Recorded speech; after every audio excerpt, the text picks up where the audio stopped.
Loué soit le précieux sang de notre Seigneur Jésus-Christ, le cœur immaculé de Marie. Nous avions vu dans la précédente vidéo avec le Père Baudonnon une analyse un peu en profondeur de ce qu'était l'orgueil caché sous l'estime de soi et les désirs d'être estimé. Voici donc les conclusions et une synthèse que le Père Baudonnon nous partage. À l'analyse des deux tendances qui portent à l'exaltation de moi, faisons succéder l'étude du rôle de l'humilité dans leur direction. Nous constaterons que sans elle, la vertu chrétienne ne peut ni s'établir, ni durer, et que le châtiment de l'orgueil sort de l'orgueil lui-même. Premièrement, l'estime de soi porte à faire fond sur ses idées, sur ses ressources, sur sa volonté. Or, qu'arrive-t-il si cette confiance est excessive? Qu'elle détermine des erreurs de conduite et qu'elle amène des déceptions? Assurément, mais c'est peu. Le plus grave, c'est qu'elle tend à obscurcir la notion du besoin de Dieu, du recours à Dieu. Et c'est là plus qu'une erreur, plus qu'une simple faute. C'est un immense danger, car une telle attitude implique la négation implicite de la grâce. Sous l'influence de cette disposition, l'orgueilleux ne songe pas à consulter Dieu et à implorer son secours pourtant nécessaire. Aveuglé par l'esprit propre, il ne voit ni le fait, ni surtout l'odieux de cet étrange oubli. Cet égarement, qui naît d'un sentiment vicieux, est responsable des désastres qu'il entraîne parfois. Cette analyse se résume à la formule suivante: Dieu, par sa grâce, est le principe de la vertu. L'orgueilleux pense et agit comme s'il était lui-même ce principe. Deuxièmement, le désir excessif de l'estime s'oppose également à la vertu, quoique d'une autre manière. Il s'attaque pourtant lui aussi au droit de Dieu, en effet. Dieu n'est pas seulement le principe de nos actes vertueux, il doit en être encore la fin. La vue de nos intérêts, même légitimes, n'est que secondaire. Que devient cette préoccupation sainte dans une âme où règne le désir excessif de l'estime des autres? Si on a tant à cœur de réussir, c'est qu'on veut l'honneur du succès. Si l'on souffre tant d'un échec, c'est qu'il rabaisse. Que d'efforts, que de sacrifices n'a point provoqué la recherche d'une position plus brillante, d'une distinction honorifique, d'une simple louange peut-être. Or, au milieu de tout ce tumulte d'espérance et de crainte personnelle, rien pour Dieu. Les actes inspirés par de tels motifs auraient beau être par eux-mêmes bons et bienfaisants, ils ne sont ni surnaturels, ni même vertueux, au vrai sens du mot. Que dire d'une vie dirigée presque entièrement par de tels mobiles? Cette seconde analyse se résume, elle aussi, dans une courte formule. Dieu doit être la fin dernière de nos actes. L'orgueilleux l'oublie et l'écarte en ne se préoccupant que de soi. Il lui fait encore une autre injure, celle de préférer à son estime l'estime vaine des créatures. Troisièmement, pour châtier l'orgueilleux, Dieu n'a qu'à le livrer à lui-même. Cette conséquence ressort lumineuse des notions qui précèdent. En effet, de lui-même, l'homme déchu tend au mal. Or, s'il n'est pas retenu par le secours de Dieu, il y descend tôt ou tard, et il s'enfonce toujours davantage selon la loi parfaitement applicable au monde moral de l'accélération des vitesses. Nous développerons en son lieu cette vérité. Un tel orgueil, ainsi châtié, est rare parmi les chrétiens qui conservent avec Dieu quelques rapports, à plus forte raison parmi les âmes pieuses. Craignons néanmoins un orgueil moindre, qui ne le laisserait pas d'appeler de justes punitions. Sécheresse persistante, insuccès, tristesse, faute, hélas, où Dieu laisse tomber. Ce genre de châtiment vise spécialement l'estime propre quand elle est démesurée. Le désir excessif de l'estime trouve plutôt le sien dans la joie qu'il cherche et qu'il fuit. Il commence par la préoccupation et finit par la déception. Ce désir est toujours plus étendu que les objets qu'il peut atteindre, et plus il obtient, plus il devient avide. De son côté, Dieu, se sentant oublié, se détourne. Le plus grand châtiment qu'il puisse infliger est la soustraction de ses grâces. Que ne se contente-t-il de semer de l'amertume sur nos joies humaines et de nous rendre malheureux dans nos vaines recherches? Un jour, sans doute, la fin ramènerait l'enfant prodigue à la maison paternelle. Note de bas de page concernant le désir d'être estimé.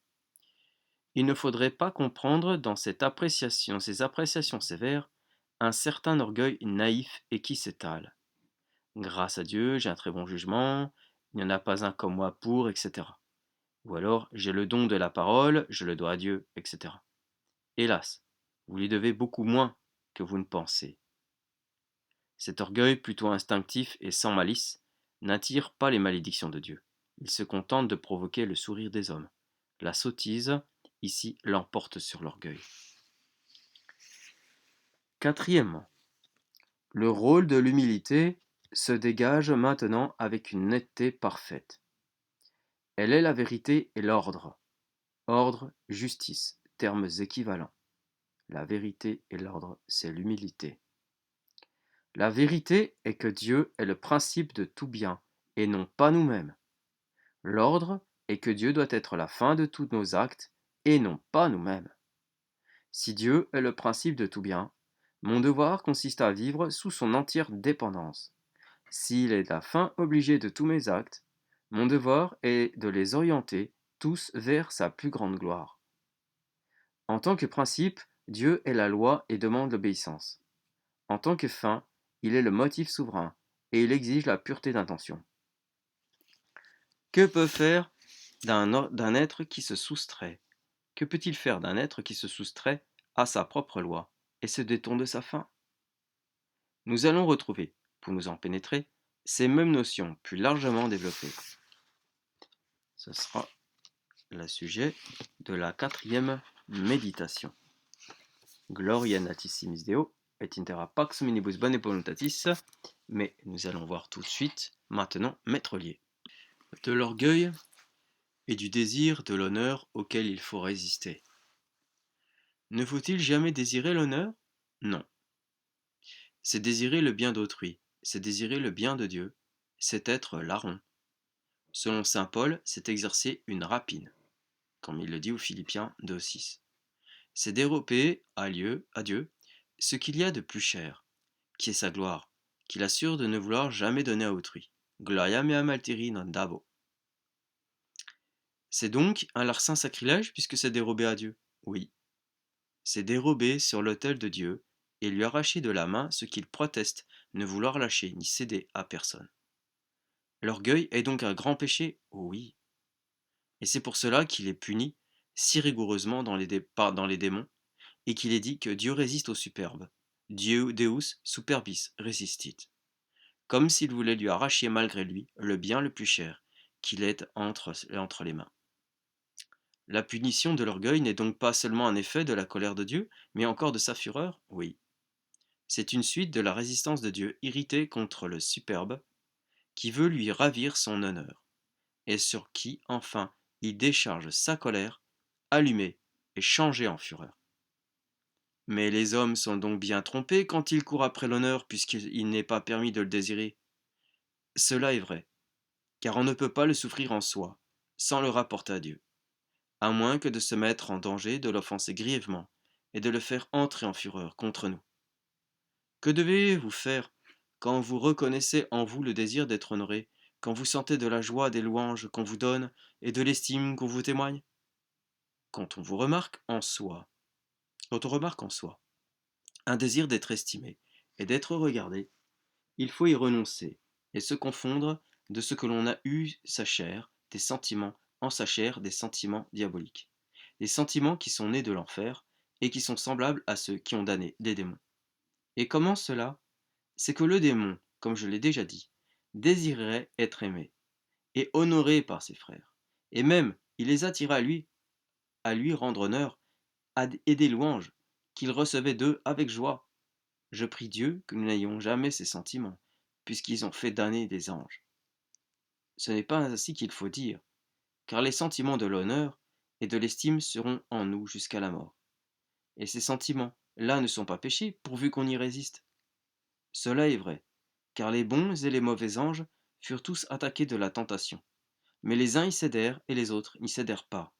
Les uns en tirèrent profit et reçurent la couronne, les autres y consentirent et furent condamnés.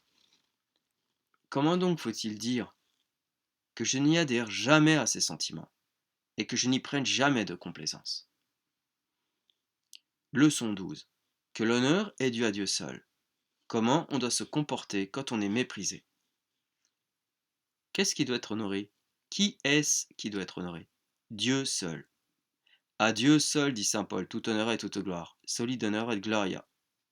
Et à nous confusion, dit le prophète Daniel, nobis autem confusio faciei. En pourriez-vous emporter quelques raisons? Oui, c'est que Dieu seul est parfait en soi-même, comme le dit notre Seigneur. Personne n'est bon que Dieu seul. Nemo bonus nisi solo Deus. Solus Deus.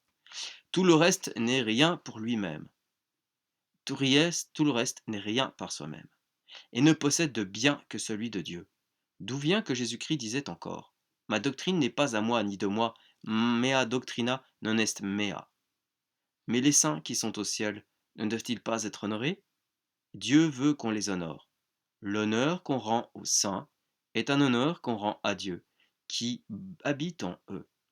Et si l'on honore des justes sur la terre, c'est le Saint-Esprit qu'on honore en eux, en qui il habite, qu'il justifie, et à qui il donne la grâce et la vertu d'être fidèle à Dieu.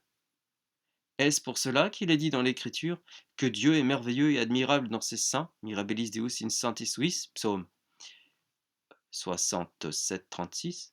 Oui, à cause que par sa puissance, il élève leur faiblesse à des choses sublimes. Qu'il élève leur ignorance à de grandes lumières, et qu'il fait éclater sa grandeur dans leur bassesse. Ainsi Dieu veut être honoré dans ses saints? Oui. Notre Seigneur même a voulu que son Père fût honoré en lui. Il ne voulait point recevoir de louanges pour soi, mais il les renvoyait toutes à son Père. Il disait à ceux qui le nommaient bon: Cela n'est pas ainsi. Ne dites pas cela. Personne n'est bon que mon Père. Voyez-vous cette bonté qui reluit en moi?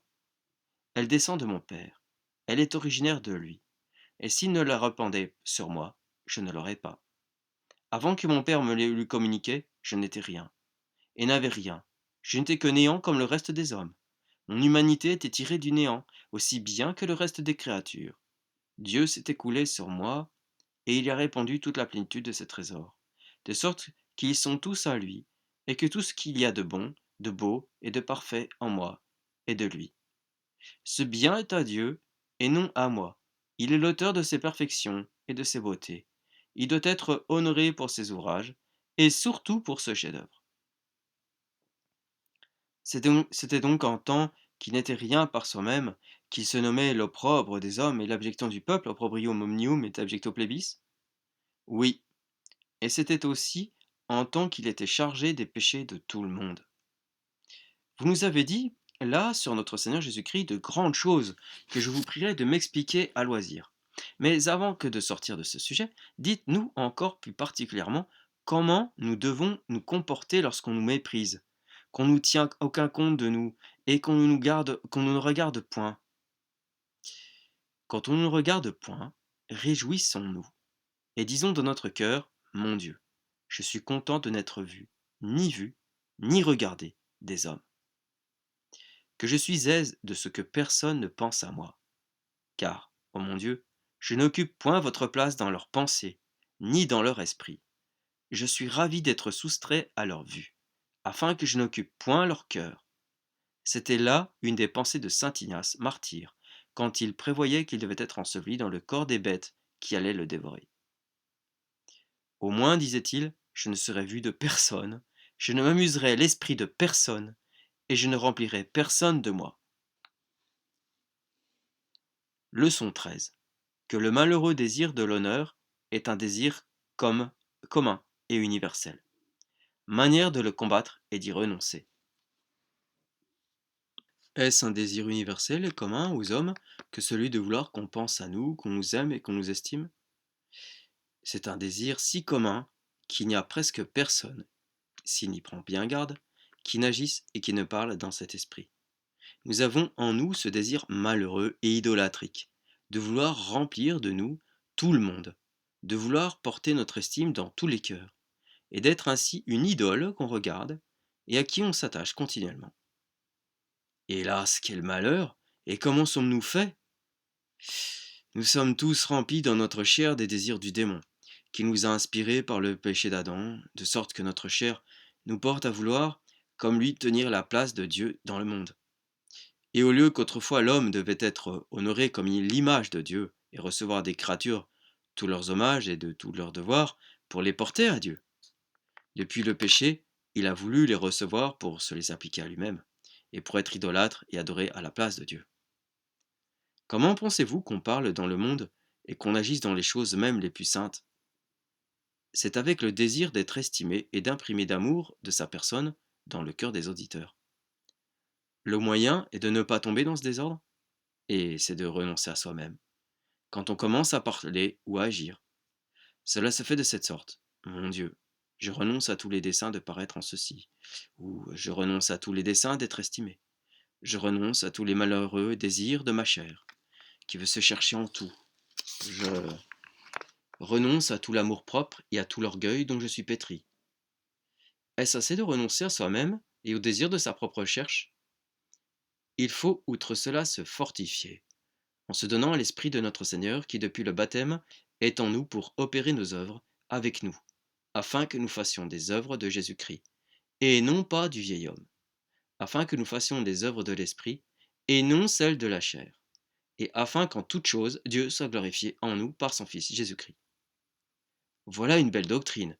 Mais elle est dans l'Écriture? Oui. Je pourrais rapporter plusieurs passages qui établissent cette vérité, mais je vous citerai seulement ce qu'en dit saint Pierre, notre Maître en Jésus-Christ. Si quelqu'un parle, qu'il parle le langage de Dieu, qu'il parle dans l'Esprit de Dieu. Si quelqu'un rend quelque service selon son ministère, qu'il serve en la vertu de Dieu, afin qu'en tout, la sainteté et la sainte majesté de Dieu soient honorées par Jésus-Christ. Fin de citation. C'est dans la première à Saint Pierre, chapitre 4, verset 11. C'est donc dans l'esprit de Jésus-Christ, notre Seigneur, opérant en tous, qu'on doit opérer toute chose? Oui, il faut sortir de soi-même et entrer dans la vertu de Jésus-Christ pour honorer Dieu, son Père. Car autrement, nous sommes tous remplis d'impuretés, de mauvaises intentions qui affectent toutes nos œuvres. Nous sommes bien malheureux et bien misérables, puisque tant que nous demeurons nous-mêmes, nous ne pouvons rien faire qui puisse plaire à Dieu. Cela provient de la corruption de notre chair. Partout où elle se mêle, elle perd tout.